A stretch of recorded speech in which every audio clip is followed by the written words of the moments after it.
আমার কিন্তু মনে হচ্ছে সৌরভ, এই যে দিন দিন এভাবে দ্রব্যমূল্য বৃদ্ধি পাচ্ছে, এর পিছনে আমাদের সাধারণ মানুষদের করার অনেক কিছুই আছে। ঠিক কি কি আমাদের করার মতো আছে, সেই কথাটা যদি তুমি একবার বলতে তাহলে খুবই ভালো হতো। দেখো, আমার মনে হয় যে দ্রব্যমূল্য বৃদ্ধিতে মানুষ যেভাবে হাহুতাশ করে, তার বদলে যদি সামান্য খরচ কমানোর চেষ্টা করে, তাহলে দ্রব্যমূল্য বৃদ্ধিটা হাতের মধ্যে চলে আসবে।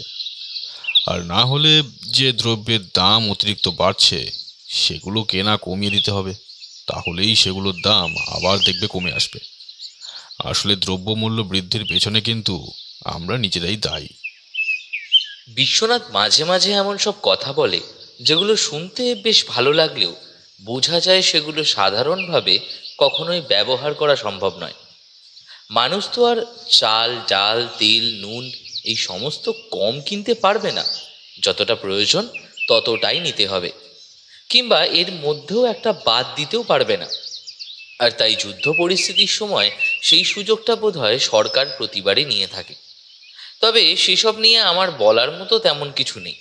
তাছাড়া আমার পেশা এই সব কিছুর সাথে সম্পর্কিত হলেও তার প্রভাব খুব একটা পড়ে না।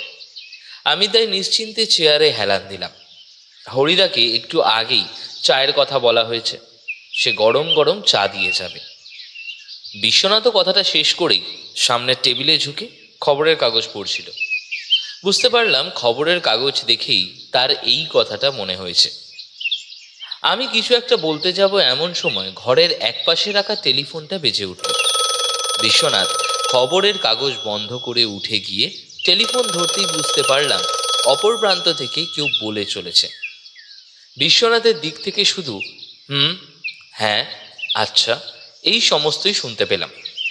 কথাটা শেষ করে যখন বিশ্বনাথ টেলিফোন রেখে আবার সামনের চেয়ারে এসে বসলো, তখন আমি বললাম, কি বিশ্বনাথ, কে ফোন করেছিল? মিস্টার রায় নাকি? বিশ্বনাথের মুখটা কিন্তু এর মধ্যেই কেমন গম্ভীর হয়ে গিয়েছিল। টেবিলে এসে বসার পরেও সে একবারও খবরের কাগজটা খুলে দেখেনি। আমার দিকে না তাকিয়েই সে বলল, সৌরভ, একটা খুন হয়েছে। যার খুন হয়েছে তার বয়স 17 কি 18 বছর হবে। কিন্তু সে বাড়িতে একটা অদ্ভুত সমস্যা আছে বলে মিস্টার রায় জানালেন। সমস্যাটা কি সেটা খুলে বলতে পারলেন না। ওখানে গেলেই নাকি জানা যাবে। এখনই বেরিয়ে পড়লে ভদ্রলোক থাকতে থাকতেই আমরা মার্ডার স্পটে পৌঁছে যেতে পারবো। কি বলো, বেরোবে? আমার আপত্তি করার কোনো কারণ থাকতে পারে বলে তোমার মনে হয়? অনেকদিন ধরে কিছু লেখা হয়নি। তোমার এই কেসটা যদি বেশ ভালো হয় তাহলে এই কেস দিয়েই এবার রহস্যের উপন্যাস লিখে ফেলবো, কি বলো? সৌরভ, আমার কেসগুলো নিয়ে তুমি রহস্য উপন্যাস লেখো, তাতে আমার আপত্তি নেই। কিন্তু লেখার সাথে একটু রং চড়িয়ে এতটা বড়সড় করে ফেলো যে মূল গল্পের সাথে উপন্যাসের মিল কিন্তু খুব সহজে পাওয়া যায় না। নেহাত তুমি চরিত্রগুলোর নাম বদলে দাও, তা না হলে মানহানির কেসে আমায় আর তোমায় দুজনকেই জেল ঢুকতে হতো। বিশ্বনাথের কথা শুনে হেসে উঠলাম। বিশ্বনাথ তার ঘরে পোশাক বদলাতে চলে গেল।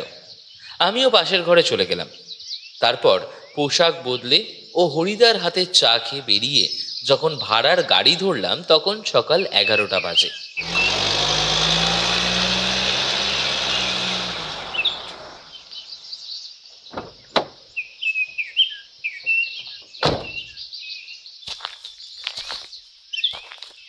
কিচ্ছু বোঝা যাচ্ছে না বিশ্বনাথ বাবু।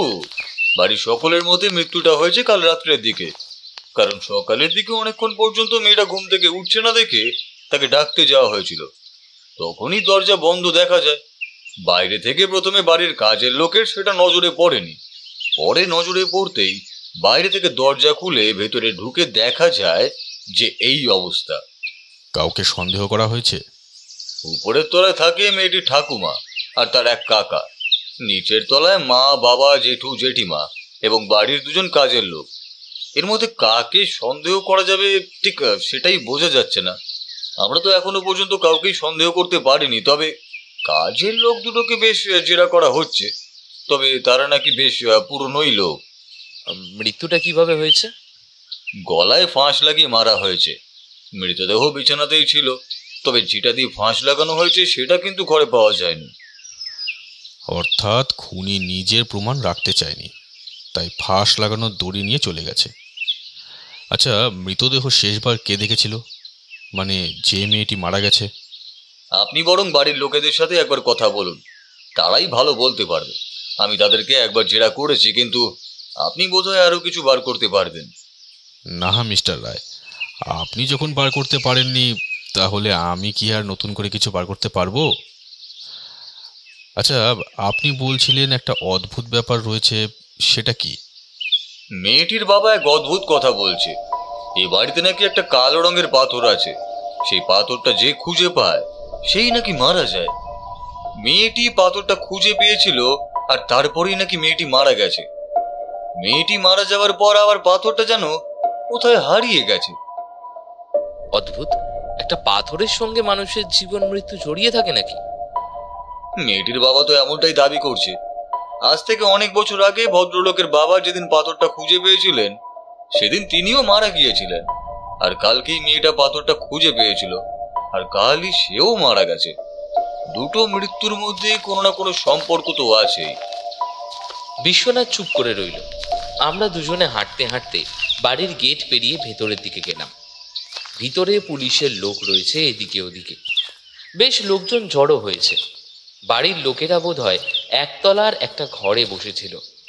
মৃতদেহ ছিল ওপরের ঘরে, তাই আমরা আগে সোজা ওপরের ঘরে গেলাম। কিন্তু ঘরে ঢোকার আগে বিশ্বনাথ বলল, কালো পাথরের কারণে মৃত্যুটা নাও হয়ে থাকতে পারে মিস্টার রায়। এমনটা হতেই পারে যে গোটা ব্যাপারটাই একটা কাকতালীয় ব্যাপার। এই দুইয়ের মাঝামাঝি কিছু তো একটা আছেই, যেটা এখনো ঠিকভাবে স্পষ্ট নয়। ঘরের মধ্যে বিছানার ওপরে মৃতদেহটা তখনও ছিল। দেখে বছর 16-17 মেয়ে বলেই মনে হলো। তার পরনে শাড়ি, এমনভাবে শুয়ে রয়েছে যে ঠিকভাবে না তাকালে মনে হবে ঘুমিয়ে রয়েছে। তার গলার কাছে একটা লাল দাগ রয়েছে। শরীরটা বিছানার সাথে একভাবে শুয়ে রয়েছে, দুটো হাত দুপাশে ছড়ানো, চোখের দৃষ্টি ফ্যাকাশে, চোখ ওপরে সিলিংয়ের দিকে তাকিয়ে। বিশ্বনাথ ভালো করে মৃতদেহটা দেখল, তারপর ঘরের চারপাশ ঘুরতে ঘুরতে বলল, ঘরের মধ্যে অপরাধের পায়ের ছাপ পাওয়ার কোনো সম্ভাবনাই নেই। সকালে নিশ্চয়ই অনেকে এই ঘরে ঢুকেছিল। সে তো ঢুকেই ছিল। এই বাড়ির লোকেরা ছাড়া বাইরের লোকেরাও কয়েকজন এসেছিল। মেয়েটিকে খুন করতে পারে এমন কারোর কথা কি পরিবারের লোকেরা কিছু বলেছে? আর বাড়ির বাইরে থেকে যদি রাতের বেলা ভেতরে কেউ আসতো, তাহলে তো সেটা বাড়ির লোকেরা নিশ্চয়ই জানতে পারতো, তাই না? তার মানে নিশ্চয়ই বাড়ির ভেতরের কেউ এই কাজটা করেছে। কিন্তু কে করবে? সবাই তো এই পরিবারেরই লোক। আর তাছাড়া কাজের লোক দুজন বাড়িতে প্রায় বছরের পর বছর ধরেই রয়েছে। মিস্টার রায়, খুনের ক্ষেত্রে সম্পর্ক না দেখে প্রথমেই মোটিভ দেখা প্রয়োজন। মেয়েটিকে খুন করলে কে কতটা লাভবান হতে পারে, আগে সেটা দেখতে হবে। এদিকটা আমিও ভেবে দেখেছি, কিন্তু তার জন্য তো এই পরিবারের উইলটা দেখা প্রয়োজন। মৃতদেহ নিয়ে যাওয়ার ব্যবস্থা করুন। পোস্টমর্টেম রিপোর্ট থেকে আর কিছু জানা যায় নাকি দেখা যাক। আর এই বাড়ির সকলের সঙ্গে আমি কথা বলবো, তার ব্যবস্থা করুন। এই ঘরেই কথা বলবো। আপনি এই বাড়ির লোককে একজন একজন করে এই ঘরে আসতে বলুন। গোটা ব্যাপারটাই আপনি দেখবেন। আর সৌরভ, তুমি আমার সঙ্গেই থাকো। মৃতদেহ নিয়ে যাওয়ার ব্যবস্থা মিস্টার রায় খুব তাড়াতাড়ি করলেন। তারপর আমি, বিশ্বনাথ আর মিস্টার রায় এই ঘরেই রইলাম। 3টে চেয়ারের ব্যবস্থা করা হলো। আমি ও বিশ্বনাথ দুজন পাশাপাশি চেয়ারে বসেছি, আর আমাদের সামনে একটা ফাঁকা চেয়ার রাখা হয়েছে। মিস্টার রায় এইসব ব্যবস্থা করে ঘরের বাইরে দাঁড়িয়ে রইলেন। প্রথমেই ঘরে এসে ঢুকলো একটি বয়স্ক লোক, অর্থাৎ মৃণালিনী রায়ের বাবা সৌমেন রায়। তার চোখে মুখের অবস্থা দেখে বোঝা যায় সে গোটা ব্যাপারটায় তিনি খুব ভেঙে পড়েছেন। বিশ্বনাথ বাবু, আপনি আমায় চিনবেন না, কিন্তু আমি আপনার কথা এর আগে অনেক শুনেছি। কি হয়ে গেল বলুন তো? আমার মেয়েটা কিভাবে?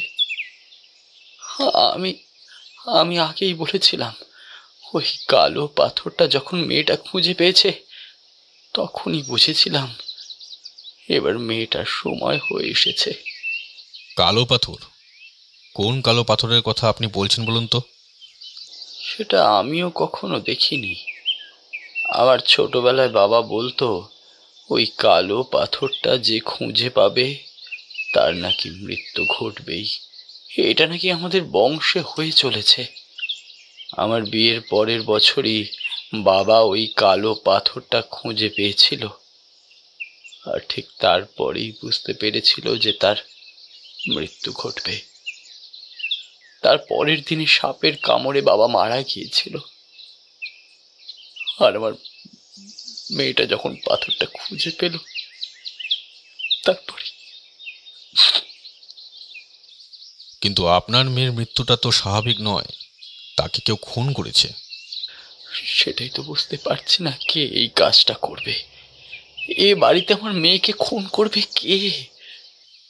আপনার কারোর ওপর সন্দেহ হয় না? না, তেমন তো কারোর উপর আমার সন্দেহ হয় না।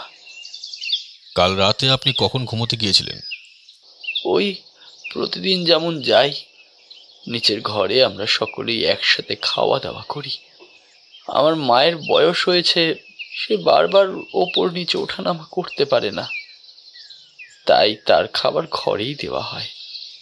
আমাদের কাজের লোক আর রামলাল তার ঘরে খাবার দিয়ে আসে। তারপরেই আমরা নিচে খাওয়া দাওয়া করে যে যার ঘরে চলে যাই।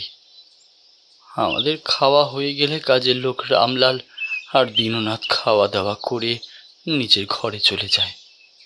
তখনই নিচের বড় দরজা বন্ধ হয়ে যায় আমাদের। কিন্তু বাইরে থেকে যদি কেউ ভেতরে না আসে, তাহলে ভেতরের কেউ খুনটা করেছে। একতলা থেকে কিংবা দোতলা থেকে যে কেউ কি রাতের বেলা আপনার মেয়ের ঘরে যেতে পারতো? সৌমেনবাবু এবার কিছুক্ষণ যেন ভাবলেন, তারপর বললেন, তা যেতে পারতো, কিন্তু কি করবে এই কাজটা? আপনার মেয়ে মারা গেলে সব থেকে বেশি লাভ যার হবে সেই করবে। আপনার বাবা নিশ্চয়ই কোনো উইল করে গিয়েছিলেন।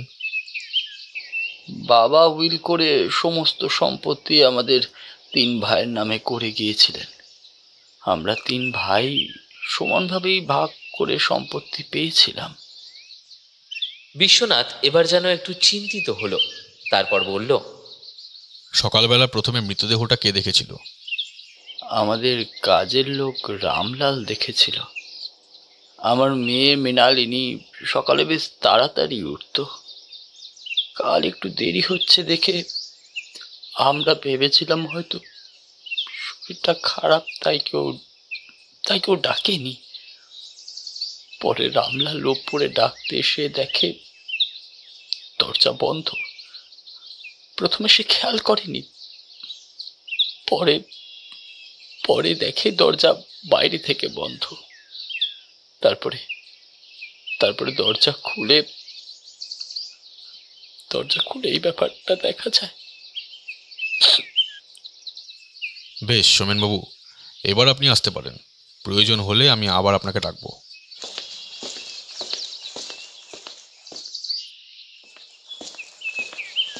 সৌমেনবাবু চলে যেতেই ঘরে এসে ঢুকলো সৌমেনবাবুর ছোট ভাই নিবারণ।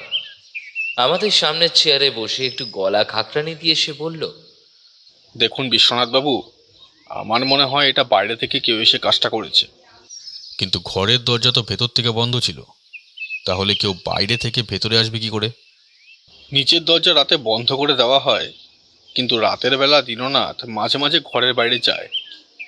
রাতের বেলা ওর ঘুমটা ভালোভাবে হয় না, তখন সে বাইরে গিয়ে একটু পায়চারি করে। সেই সুযোগে যদি কেউ... কথাটা শুনে বিশ্বনাথ একটু চিন্তায় পড়ে গেল। নিবারণ বাবু আবার বলে চলল, বিশ্বনাথবাবু, কাল রাতে আমি তো ঘুমিয়ে পড়েছিলাম, কিন্তু অনেক রাতের দিকে একবার দরজা খোলার শব্দ পেয়েছিলাম। মনে হয়েছিল ওপরের ঘরের দরজা কেউ খুলছে। কোন ঘরের দরজা খুলেছিল বলে আপনার মনে হয়? সেটা ঠিক জানি না, কারণ আমার ঘর মাঝখানে। এক পাশে মা থাকে আর অন্য পাশে মৃণালিনীর ঘর ছিল। তাই কোন ঘরের দরজা খুলেছিল তা আমি ঠিক বলতে পারবো না। এ ঘরেরও হতে পারে, ও ঘরেরও হতে পারে। তবে এটাও ঠিক, রাতের বেলা কেউ বাইরে বেরোতে পারে। তাই আমি এই বিষয়ে আর অতটা ভাবিনি। ব্যাপারটা বেশ রাত্রের দিকে হয়েছিল। বেশ নিবারণবাবু, আপনি এবার আসুন। পরে প্রয়োজন পড়লে আবার আপনাকে ডেকে নেব।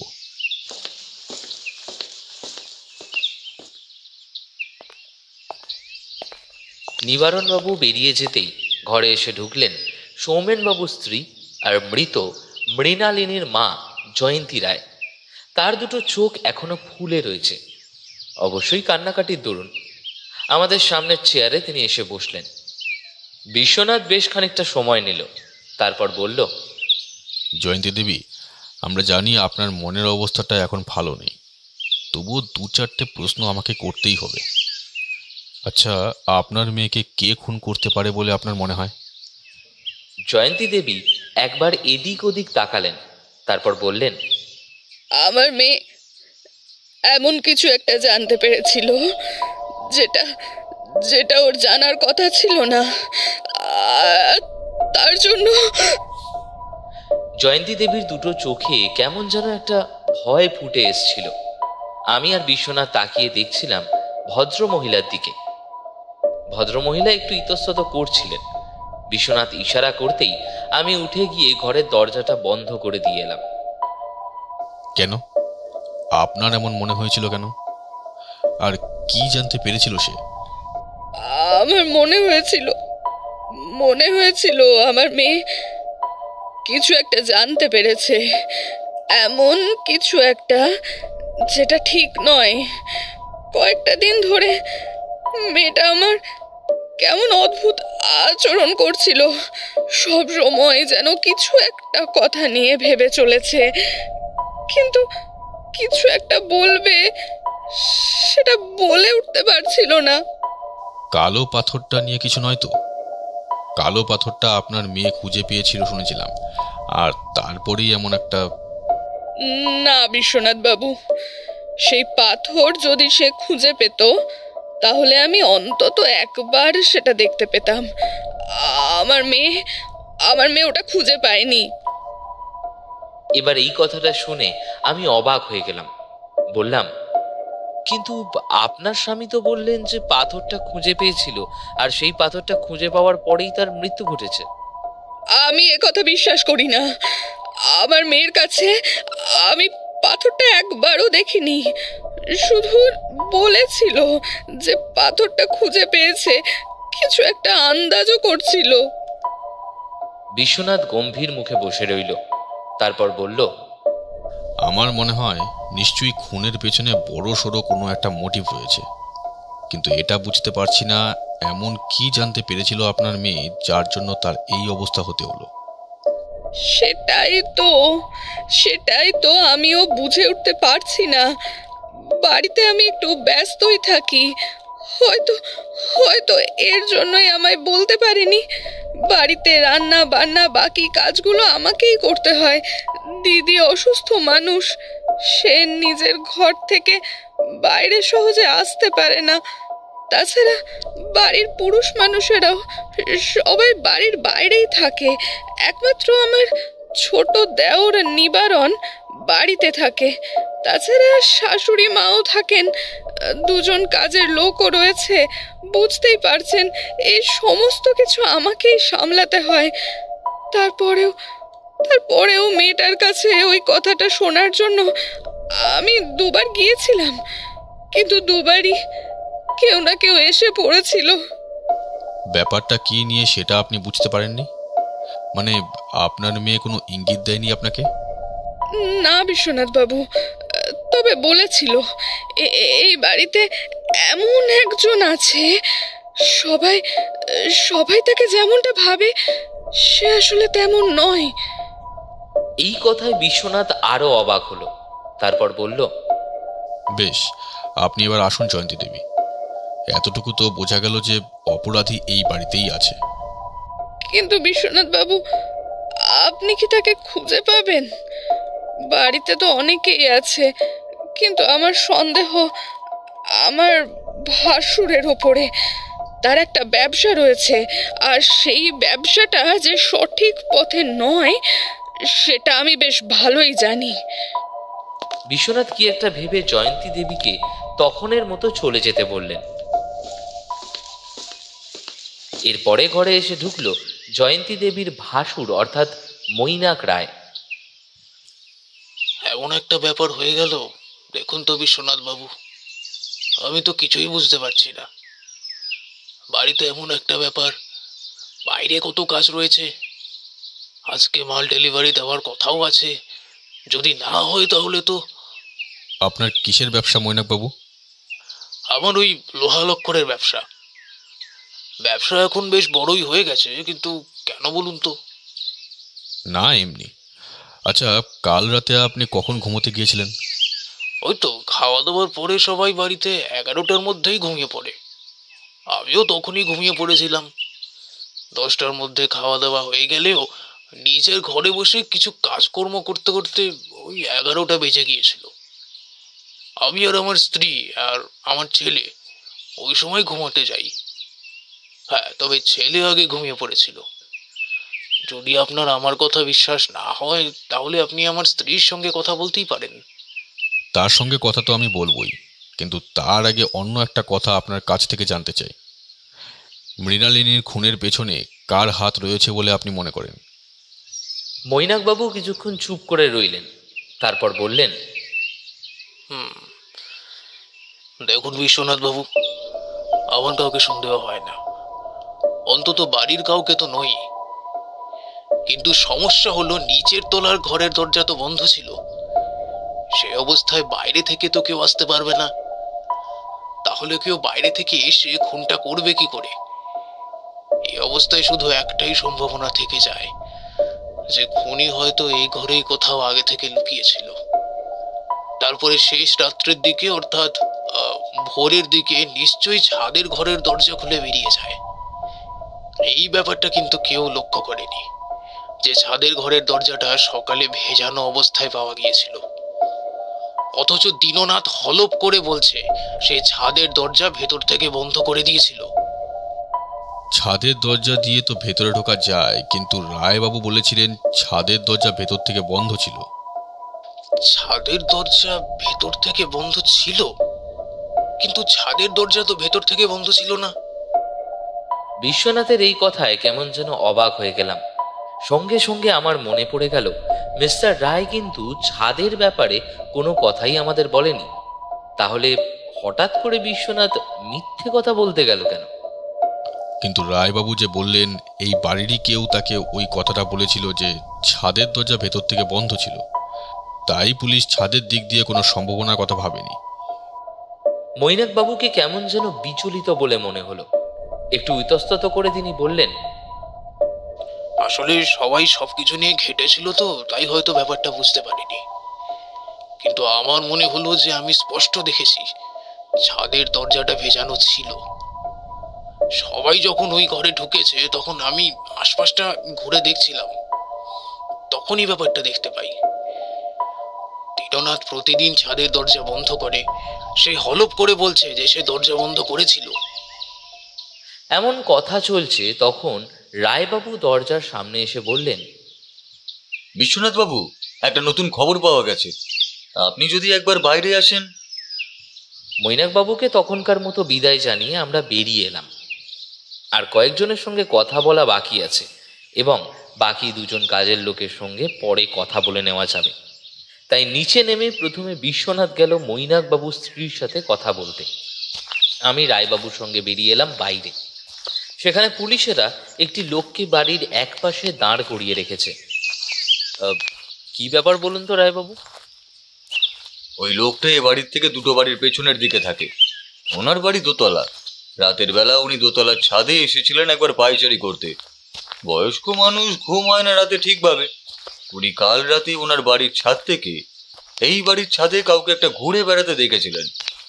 অত রাতে এমন একটা ব্যাপার দেখে তিনি সামান্য ভয় পেলেও আজ সকালে সমস্ত কিছু শুনেই এখন এখানে এসেছেন এই কথাটা আমাদের জানাতে। আমরা এগিয়ে গেলাম ভদ্রলোকের দিকে। ইতিমধ্যেই পেছন থেকে এসে বিশ্বনাথ বলল, কিছুই জানা যাচ্ছে না রায়বাবু, গোটা ব্যাপারটা যেন আরো জটিল হয়ে যাচ্ছে। প্রথম এই কালো রঙের পাথরটা, যেটা এই বাড়ির কেউ চোখে দেখেনি। তারপরে রইল এমন কি খবর মৃণালিনী জানতে পেরেছিল যেটা সে আর কাউকে বলতে পারেনি। আর তৃতীয়, ছাদের দরজার রহস্যটা, সেটা কি সত্যি ভেতর থেকে বন্ধ ছিল নাকি দীননাথ ভুল করে? আমার মনে হয় বিশ্বনাথ বাবু ছাদের দরজা খোলাই ছিল, কারণ কাল রাতে ওই ভদ্রলোক এ বাড়ির ছাদেই কাউকে ঘুরতে দেখেছিলেন। যদি কেউ ছাদে গিয়েই থাকে তাহলে সে তো আবার ফিরেও আসবে। ও তাই নাকি? উনি দেখেছে? বেশ, তাহলে তো একটা সম্ভাবনা দেখা দিচ্ছে। কোথায়, চলুন দেখি ভদ্রলোকের সঙ্গে একবার কথা বলি। ভদ্রলোকের নাম বিনয় ঘোষ। ভদ্রলোক বেশ বয়স্ক, মাথার চুল দাড়ি সমস্ত কিছু সাদা হয়ে এসছে, তবে শরীর এখনো টনটনে রয়েছে, চোখে একটা চশমা। ভদ্রলোক রায়বাবু ও বিশ্বনাথকে একসঙ্গে দেখে একটু ইতস্তত করলেন। এই যে বিনয়বাবু, আপনি যা বলছিলেন সেটা একবার বিশ্বনাথবাবুকে বলুন তো। বিনয়বাবু যে কথাটি বললেন তার সারমর্ম দাঁড়ায়, কাল রাতের দিকে ঘুম না আসার জন্য তিনি বেশ কয়েকবার ছাদে এসেছিলেন। প্রথমবার যখন ছাদে আসেন তখন প্রায় রাত 12টা, তিনি তখন কাউকে দেখতে পাননি। দ্বিতীয়বার যখন তিনি ছাদে আসেন তখন রাত প্রায় 1টা। ওই সময় তিনি এদিক ওদিক তাকিয়ে দেখতে পেয়েছিলেন ছাদের ওপর একটা ছায়ার মতো কি যেন এদিক ওদিক ঘুরে বেড়াচ্ছে। প্রথমে তিনি ভেবেছিলেন খানিকটা দূর থেকে রাতের আধো অন্ধকারে হয়তো তিনি ভুল দেখছেন, কিন্তু আকাশে চাঁদের আলো ছিল। তাছাড়া চোখের চশমা থাকার জন্য তার ভুল হওয়ার কথা নয়। এমনকি একটা বাড়ির পরের বাড়ির ছাদ, তাই চাঁদের আলোয় ঘরের ছাদের দরজাটা যে খোলা ছিল সেটা পর্যন্ত তিনি দেখতে পেয়েছিলেন। তবে আরো একটা ব্যাপার যে তার মনে হয়েছিল সেটা হলো ছাদের দরজার ওপাশে যেন আরেকটা কেউ দাঁড়িয়েছিল। এই কথাটা শুনে বিশ্বনাথ অবাক হয়ে বলে উঠল, ছাদে একজন লোক ছিল আর ওই দরজার কাছে আরেকজন লোক ছিল। আপনি ঠিক দেখেছিলেন তো? ভদ্রলোক কিন্তু নিশ্চিতভাবে জানালো যে সে ঠিক বলছে। সে বাড়ির বাইরে এসে নিজের বাড়িটা দেখিয়ে দিল। বাড়িগুলো পাশাপাশি। সৌমেন রায়ের বাড়ি, তার পাশেই আরেকটা একতলা বাড়ি, আর তার পাশে বিনয় ঘোষের দোতলা বাড়ি। অর্থাৎ এতটা কাছাকাছি হওয়ার জন্য ভুল দেখার কোনো সম্ভাবনা নেই। তাছাড়া কাল রাতে পূর্ণিমার আলোও ছিল। ভদ্রলোক চোখে বেশ ভালোই দেখেন, তার ওপর চশমা তাকে আরো ভালো করে দেখতে সাহায্য করে। কিন্তু বিশ্বনাথের মুখটা যেন কেমন হয়ে গেল। বাকি দুজন কাজের লোকের সাথে কথা বলল সে। দীননাথ হলপ করে জানালো সে ছাদে যাওয়ার দরজাটা ভেতর থেকে বন্ধ করে দিয়েছিল। রাতের বেলা সেই দরজা খুলে যদি থাকে কেউ, তাহলে সেটা কি করে খুলেছিল সেটা সে জানে না। কিন্তু যখন মৈনাকবাবু তাকে ছাদের দরজার কাছে নিয়ে গিয়ে দেখিয়েছিল তখন কিন্তু ছাদের দরজাটা খোলা ছিল। মৈনাকবাবু তিনি দীননাথকে ডেকে নিয়ে গিয়ে একটু বকাবকি করেছিলেন ছাদের দরজা বন্ধ না করার জন্য। এতদিন ধরে দীননাথের ভুল হয়নি, তাহলে কাল তার ভুল হবে কি করে? নিচের দরজা বন্ধ করে রামলাল আর ছাদের দরজা বন্ধ করে দীননাথ। তারপরে দুজনে রান্নাঘরের পাশের ঘরে ঘুমোতে চলে যায়। কালও তেমনটাই গিয়েছিল। এমন একটা ভুল তার কখনোই হতে পারে না। এত বছর ধরে বাড়িতে চোর ঢুকতে পারেনি, তাহলে কাল খুনি ঢুকলো কি করে? কথা বলতে বলতে দীননাথ এক পর্যায়ে কেঁদে ফেলল। সে তার মৃত মায়ের দিব্যি করে বলল দরজা সে নিজের হাতে বন্ধ করে দিয়েছিল। এমনকি প্রতিবার দরজা বন্ধ করে সে টেনেও দেখে। সেই দরজায় তালা দেওয়া হয় না, কারণ যদি কেউ কোনো কারণে ছাদে যায় তাই। সমস্ত কিছুই হলো, কিন্তু গোটা বাড়ির সবচেয়ে বয়স্ক মহিলা, তার সঙ্গে কথা বলা হলো না। সৌমেনবাবু জানালেন তার শরীর বেশ অসুস্থ। এই গোটা ব্যাপারটা জানতে পেরে তিনি আরো অসুস্থ হয়ে পড়েছেন। মৈনাকবাবু স্ত্রীর হৃদযন্ত্রের সমস্যার জন্য বিছানায়। তার সাথে কথা বলে এসেছিল, কিন্তু সেখান থেকে কি জানা গিয়েছিল সেটা বিশ্বনাথ আমায় বলেনি। রায়বাবু মৃতদেহ পাঠিয়ে দেওয়ার সমস্ত ব্যবস্থাই করে ফেললেন। সৌমেনবাবু বাড়ির বাইরে আসতে দেখে আমি, বিশ্বনাথ ও রায়বাবু বাড়ির চৌহদ্দির একপাশে সরে গেলাম। বিনয় ঘোষকে ছেড়ে দেওয়া হলো। কি বুঝছেন বিশ্বনাথ বাবু? আমার মেয়েটার এত বড় ক্ষতি কে করলো বলুন তো? কিছু কথা এখনো জানতে হবে। এটা আপনার পরিবার এবং আপনার মনের পক্ষে যদি একটু কুরুচিকর, কিন্তু তবুও আমার জানা প্রয়োজন। আপনাকে আমি কথা দিচ্ছি, একথা বাইরের কেউ জানতে পারবে না। আচ্ছা, আপনার মেয়ের সঙ্গে কারোর কোনো সম্পর্ক তৈরি হয়েছিল কি? মানে আমি কি বলতে চাইছি সেটা আপনি নিশ্চয়ই বুঝতে পারছেন। আপনার মেয়ে যথেষ্ট বড় ছিল, তাই এমন যদি কিছু থাকে তাহলে আপনি সেটা আমায় জানাতে পারেন। এই কেসে বিষয়টা কিন্তু খুবই প্রয়োজনীয়। সৌমেনবাবু বেশ কিছুক্ষণ মাথা নিচু করে চুপ করে দাঁড়িয়ে রইলেন। তারপর বললেন, বিশ্বনাথবাবু, একটা কানা ঘোষও আমি অনেকদিন ধরেই শুনেছিলাম। আমাদের এই এলাকার একটি ছেলে আছে, তার নাম কানাই লাল। তার সাথে আমার মেয়ের একটা সম্পর্ক তৈরি হয়েছিল, তা অনেক দিন ধরেই শুনেছি। তবে ছেলেটি নাকি ভালো বিশ্বনাথবাবু, তাই আমরা এই বিষয়ে কোনো আপত্তি করিনি কখনো। ছেলেটা এখন পড়াশোনা করে, তার বাবারও ভালো একটা ব্যবসা আছে, তাই আমাদের তাতে কোনো আপত্তি ছিল না। তবে আরও একটা ব্যাপার শুনেছিলাম যেটা আমার কখনোই ভালো লাগেনি। ওরা নাকি মাঝে মাঝে চুপি চুপি দেখা সাক্ষাৎ করত। এমনকি এই গোটা ব্যাপারে মৃণালিনীর মায়েরও মত ছিল। বিশ্বনাথ যেন হঠাৎ কিছু একটা পেয়ে গেছে এমন একটা হাসি তার মুখে ফুটে উঠল। বলল, আপনি আমাকে এই কানাইলালের বাড়ির ঠিকানাটা একবার দিন। বোধহয় একটা কিছু আন্দাজ আমি করতে পেরেছি। সৌমেনবাবু অবাক হয়ে তাকালেন বিশ্বনাথের মুখের দিকে। শুধু তিনি নয়, আমি ও রায়বাবুও অবাক হয়ে তাকালাম। বেরিয়ে আসার আগে রায়বাবু বললেন, একটু দেখবেন বিশ্বনাথ বাবু। বিশ্বনাথ কিছু বলল না। আমি আর সে হাঁটতে হাঁটতে বেরিয়ে এলাম। আসার আগে বিশ্বনাথ সৌমেনবাবুর কাছ থেকে কানাইলালের বাড়ির ঠিকানাটা নিয়ে এসেছিল।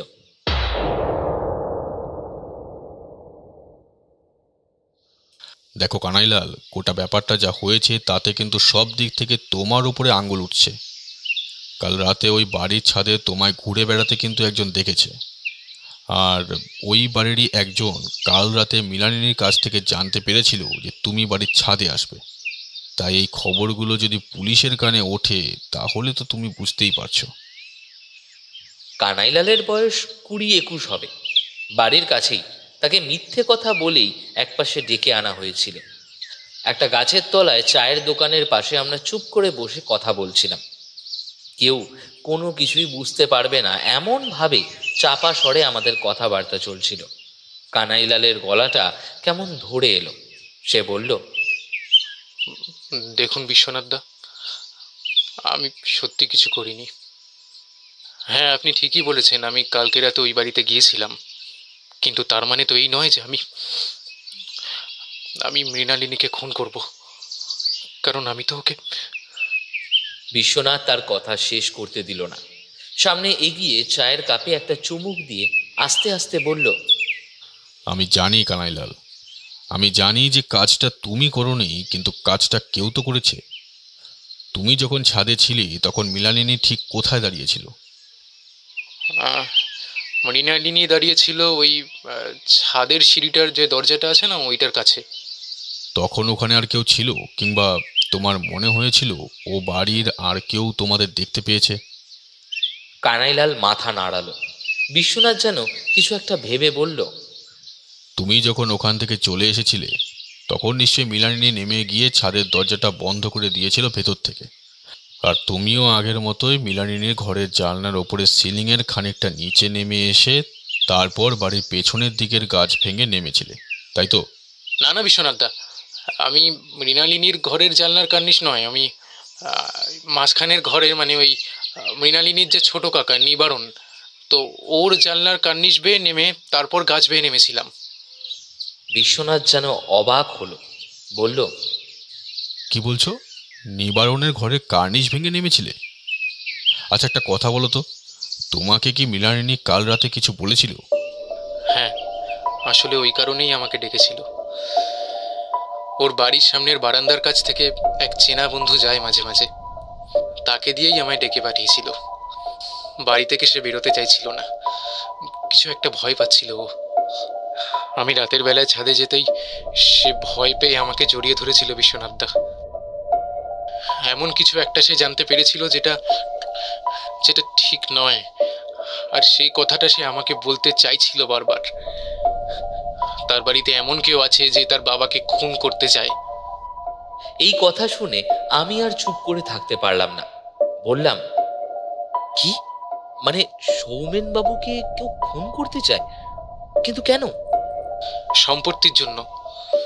ঠাকুরমার কাছ থেকে জানতে পেরেছিল যে মৃণালিনীর ঠাকুরদা সমস্ত সম্পত্তি 3 জনের নামে ভাগ করে দিলেও সমস্ত সম্পত্তির দেখাশোনা এবং সবার মধ্যে সেই সম্পত্তি যাতে সমান ভাগে কাজে লাগে তার ভার দিয়ে গেছিল মৃণালিনীর বাবাকে। সৌমেনবাবু বেঁচে থাকতে সে সম্পত্তি কেউ কোনোদিন বিক্রি করতে পারবে না। তাদের সবাইকে একসাথে একই বাড়িতে থাকতে হবে। যদি কেউ সম্পত্তি ভাগ করতে চায় এবং বাড়ি আলাদা করতে চায় তাহলে সৌমেনবাবু চাইলেই তাকে সমস্ত সম্পত্তি থেকে উৎখাত করতে পারেন। তবে তার জন্য সঠিক প্রমাণের প্রয়োজন। এমনভাবেই মৃণালিনীর ঠাকুরদা ওই উইলটা করে গিয়েছিলেন যাতে 3 ভাই কখনোই আলাদা না হতে পারে। পুলিশের কাছ থেকে এটাও জানা গিয়েছে যে মৈনাকবাবুর লোহা লক্করের ব্যবসা খুব একটা ভালো যাচ্ছে না। তাহলে কি তুমি মনে করছো মৈনাক বাবু সৌমেন বাবুকে খুন করার জন্য ভেবেছিলেন, আর সেই কথাটাই কোনোভাবে মৃণালিনী শুনতে পেয়ে যায়? ব্যাপারটা বেশি সহজ হয়ে যাচ্ছে সৌরভ, এত সহজ হতে পারে না ব্যাপারটা। আচ্ছা কানাইলাল, সৌমেন রায়ের বাড়িতে তোমাদের এই সম্পর্কের ব্যাপারে তো প্রায় সকলেই রাজি ছিল, তাহলে তোমরা এভাবে দেখা করতে কেন? কানাইলাল সামান্য হাসল, তারপর বলল, বিশ্বনাথ দা, মৃণালিনীর মা বাবা যথেষ্ট ভালো, যথেষ্ট সচ্চরিত্র এবং সরল মনের মানুষ, কিন্তু বাকিরা তেমন নয়। মৈনাক বাবুর স্ত্রী অসুস্থ হওয়ার পর থেকে তিনি সামান্য পরিবর্তন হতে শুরু করেন। শুনেছিলাম তিনি এখান থেকে চলেও যেতে চাইছেন কোথাও। কাজের লোকগুলো বোকা, অতি সরল, কিন্তু মৃণালিনীর ঠাকুরমা আর তার ছোট কাকা নিবারণ মোটেই সহজ সরল নয়। তারা এই ব্যাপারটা মোটেই পছন্দ করতো না। আপনারা দেখেছেন হয়তো, মৃণালিনী থাকতো দোতলায়, আর সেই দোতলায় তার ঠাকুরমা আর ছোট কাকাও থাকতো। কথাটা এতক্ষণ আমি খেয়াল করে দেখিনি, এখন মনে হলো সত্যিই তাই। তাহলে কি ওরা মৃণালিনীকে পাহারা দেওয়ার চেষ্টা করত? যদি সেটাই হয় তাহলে তো মৃণালিনী তার চোখকে ফাঁকি দিতে পেরেছিল, অর্থাৎ মৃণালিনী সত্যি সাহসী আর শক্ত প্রকৃতির মেয়ে ছিল। কিন্তু প্রশ্ন হলো তাকে খুন করলো কে, আর কেনই বা করলো? বিশ্বনাথের মুখে এখন একটা হাসি ফুটে উঠল। যার ভয় ছিল যে মৃণালিনী তার কথা সৌমেন বাবুকে বলে দিতে পারে সেই করেছে, এবং এরপর তার লক্ষ্য হয়তো সৌমেন বাবু। কালো পাথরের কথা তোমায় কখনো বলেছিল? কানাইলাল মাথা নাড়ল, অর্থাৎ কালো পাথরের কথা মৃণালিনী কাউকে বলেনি। তবে সৌমেন বাবু আমাদের বলেছিলেন যে মৃণালিনী কালো পাথর পেয়েছিল। গোটা ব্যাপারটা আবার কেমন যেন ঘেঁটে যেতে লাগলো। তাহলে ওই বাড়িতে এমন কেউ আছে যে কখনোই চায় না সৌমেন বাবু বেঁচে থাকুক, আর তার জন্য প্রথমে সরিয়েছে মৃণালিনীকে। বিশ্বনাথ, তাহলে তো সৌমেন বাবুরও বিপদ রয়েছে। তা তো রয়েছেই, কিন্তু প্রশ্ন হলো তার বিপদটা কোথা থেকে আসবে। আচ্ছা সৌরভ, যদি আমি বাড়ির বাইরে থাকি তাহলে তোমার একা একা কোনো সমস্যা হবে না তো বাড়িতে? আর তাছাড়া হরিদাস তো রইল। মানে কি বলতে চাইছো তুমি? মানে আমি বলতে চাইছি কয়েকটা দিন আমায় একটু বাইরে কাটাতে হবে, না হলে অপরাধীকে যে আমরা হাতে হাতে ধরতে পারবো না। অপরাধীকে হাতে নাতে ধরা খুবই প্রয়োজন, কারণ সে কোনো রকম সূত্র রেখে যায় না। শুধু অনুমানের ওপর ভিত্তি করে তাকে ধরলে আদালত সেটা মানবে না।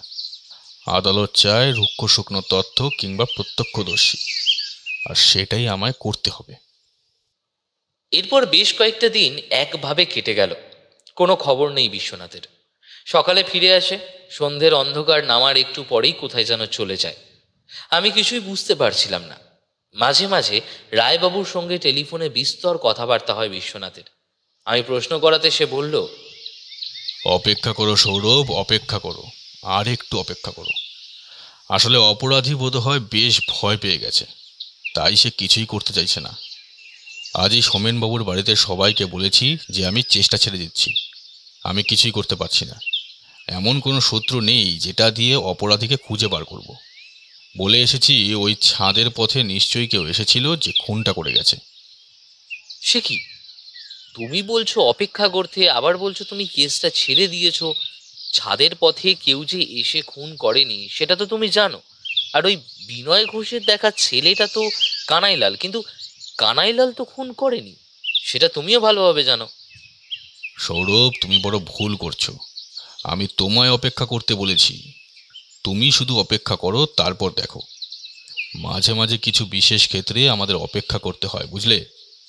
অপরাধীকে বুঝিয়ে দিতে হয় সে একদম নিরাপদ, আর তারপরেই সে তার পরবর্তী কাজটা করবে।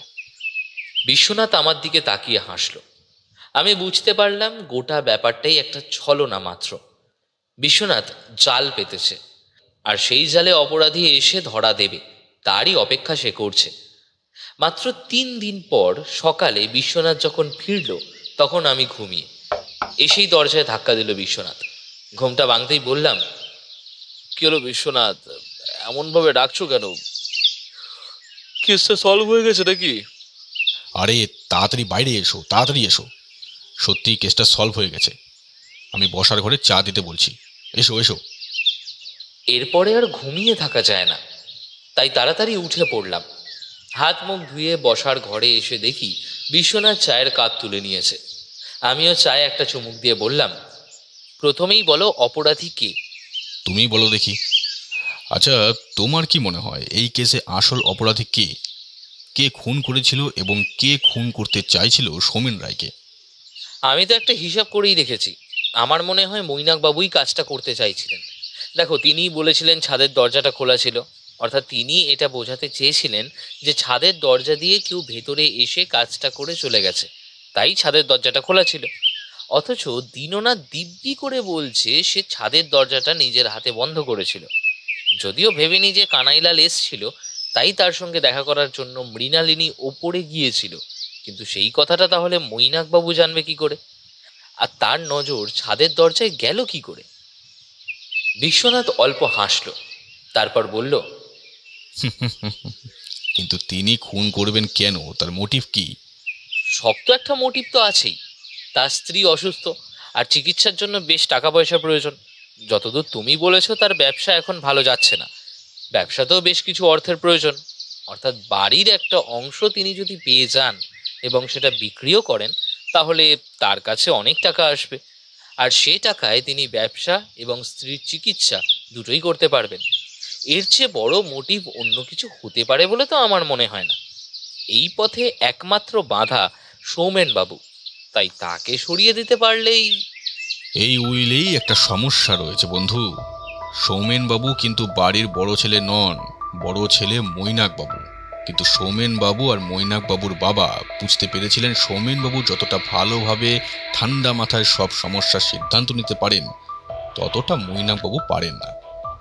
তিনি যুক্তিবাদী প্রকৃতির মানুষ ছিলেন, তাই আসল দায়িত্ব তিনি সৌমেন বাবুকে দিয়ে গিয়েছিলেন, আর সেই দায়িত্বটাই তার কাজ হলো। তবে তুমি একটু ভুল করলে সৌরভ। তোমার মোটিভ সমস্ত কিছু ঠিক থাকলেও তোমার ভুল হলো অপরাধী নির্বাচনে।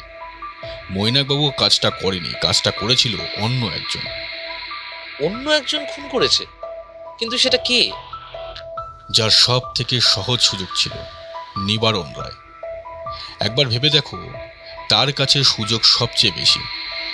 তার ঘর মৃণালিনীর ঘরের পাশে। রাতের বেলা যে কোনো সময় ঘর থেকে বেরিয়ে এসে তিনি মৃণালিনীর ঘরে যেতে পারে এবং তারপর তাকে খুন করতে পারে, সেখান থেকে ফিরেও আসতে পারে। এবার প্রশ্ন হলো, খুনটা কখন হয়েছে? আর এত রাতে মৃণালিনী তার ঘরের দরজা খুলে দেবেই বা কেন? আমার মনে হয় মৃণালিনী যখন ছাদে গিয়েছিল কানাইলালের সঙ্গে দেখা করতে, তখনই কোনো একটা সময় নিবারণ তার ঘরে ঢুকে বসেছিল। মৃণালিনী ঘরে ঢুকে বিছানায় শুয়ে পড়ার পরেই সে বেরিয়ে এসে তারই একটা কাপড় দিয়ে কাজটা শেষ করে। মৃণালিনীর একটা কাপড় খুঁজে পাওয়া যাচ্ছিল না, জানো তো? কিন্তু খুন করার পেছনে তার উদ্দেশ্য কি? তার বাড়ির ভাগ লাগবে, সেটা অন্য কাউকে বিক্রি করে নিজের মতো করে ব্যবসা করবেন ভেবেছিলেন। দুই ভাই নিজের মতো করে ব্যবসা করছে, অথচ সে নিজেই করতে পারছে না। এই ব্যাপারটা তাকে তিলে তিলে শেষ করে দিত। ব্যাপারটা সে বাইরে প্রকাশ না করলেও মাঝে মাঝে তার মায়ের কাছে বলতো। তার মা অসুস্থ, মনে রাখতে পারে না, তবে এই কথাটা তিনি জানিয়েছিলেন। প্রতিদিন রাতে আমি ওই বাড়ির ভেতরেই অপেক্ষা করছিলাম।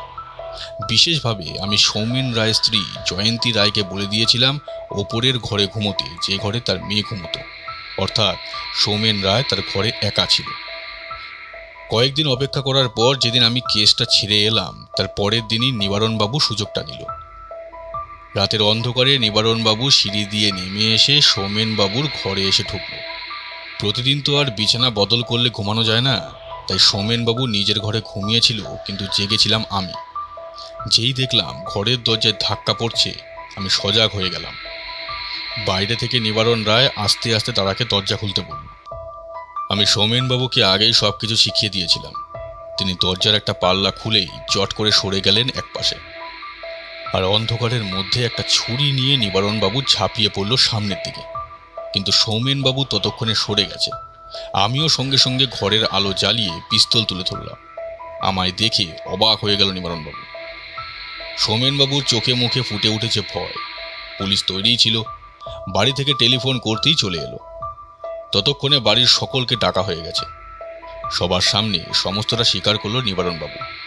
কেন খুন করেছে জিজ্ঞেস করতে নিবারণবাবু বলল, আসলে সৌমেন রায়কে খুন করার কথা সে সত্যি ভেবেছিল, আর সেটাই মৃণালিনী জানতে পেরে গিয়েছিল। তাছাড়া মৃণালিনীর সঙ্গে কানাইলালের মেলামেশার কথাটা একদম পছন্দ করতো না নিবারণবাবু। এরপর কানাইলালের সঙ্গে তাকে মেলামেশা করতে দেখলে কানাইলালকে পর্যন্ত খুন করবে বলে শাসিয়েছিল নিবারণবাবু। ব্যবসাপত্র কিংবা কাজকর্ম কিছুই নিবারণবাবু করতো না। সে ঘুরে বেড়াচ্ছিল আর ব্যবসার চেষ্টা করছিল। এভাবেই সে এমন একটা দলের সঙ্গে জড়িয়ে গিয়েছিল যারা মোটেই ভালো লোক নয়। তারা নিবারণবাবুকে দিয়ে আরও অনেক কাজ করাতো, সেগুলো কিছুই সোজা পথে নয়। সেই সমস্ত কথা এবং তাদের কাজের কিছু কাগজপত্র মৃণালিনী ওই ঘরে দেখতে পেয়ে গিয়েছিল। সে কথা মৃণালিনী কাউকে বলেনি, কিন্তু সেই রাতে সেই সব কথাগুলো কানাইলালকে বলার চেষ্টা করেছিল সে, আর তাতেই ভয় পেয়ে যায় নিবারণবাবু। তাই মৃণালিনী ঘরে ফিরে আসার আগেই সে ফিরে আসে নিজের ঘরে, তারপর সেখান থেকে যায় মৃণালিনীর ঘরে, সেখানে লুকিয়ে থাকে। খুন করে তারপর নিজের ঘরে চলে আসে আবার।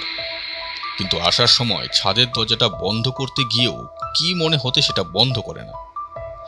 তাড়াহুড়ো করে মৃণালিনী নিচে চলে এসেছিল, তাই ছাদের দরজাটা বন্ধ করতে সেও ভুলে গিয়েছিল। ব্যাস, এই সুযোগটাই কাজে লাগালো। সবাই ভাববে বাইরে থেকে কেউ এসে খুন করে গেছে। কিন্তু সকালবেলা যখন এই ব্যাপারটা মৈনাকবাবুর চোখে পড়ে, তখন সে দরজাটা লাগিয়ে দেয় এবং দীননাথকে বারবার দরজার জন্য বলতে থাকে। রায়বাবু কোনোভাবে ব্যাপারটাকে ভুলে গিয়েছিলেন, আর আমরাও ছাদের ব্যাপারটা তেমনভাবে কোনো গুরুত্বই দিইনি। পরে ছাদের ব্যাপারটা নিয়ে বিনয়বাবু জানাতে আসেন, আর তখনই আমার মনে প্রথম খটকাটা লাগে। তাহলে এখন নিবারণবাবু কোথায় আছে? সে এখন পুলিশের কাছে। একটা খুন আর একটা খুনের চেষ্টা করার জন্য ফাঁসি তো তার হবেই। আসলেই ঝোঁকের মাথায় খুন করে ফেলেছিল, আর কাপড়টাও নিজের ঘরে না রেখে তার মায়ের ঘরে লুকিয়ে রেখেছিল। পুলিশ যদি ভালোভাবে তদন্ত করত তাহলে হয়তো কাপড়টা খুঁজেই পেত। যাই হোক, অপরাধী ধরা পড়েছে, আমার কাজ শেষ। বলেই বিশ্বনাথ একটা সিগারেট ধরালো। আমি চায়ের কাপ তুলে নিলাম। তারপরে এক চুমুকে চাটা শেষ করে বললাম, না বিশ্বনাথ, লেখার মতো একটা কাহিনী কিন্তু পেলাম না। বিশ্বনাথ হাত তুলে বলল, ধীরে বৎস ধীরে, নতুন কেস আজই আসতে চলেছে। এবার কিন্তু বিশ্বনাথের কথায় আমি কেমন যেন উৎসুক হয়ে উঠলাম। সত্যি, সে কিন্তু আমার কথার কোনো উত্তর দিল না। দুটো হাত পেছনের দিকে ছড়িয়ে দিয়ে চেয়ারে হেলান দিয়ে একটা দীর্ঘশ্বাস ফেলল।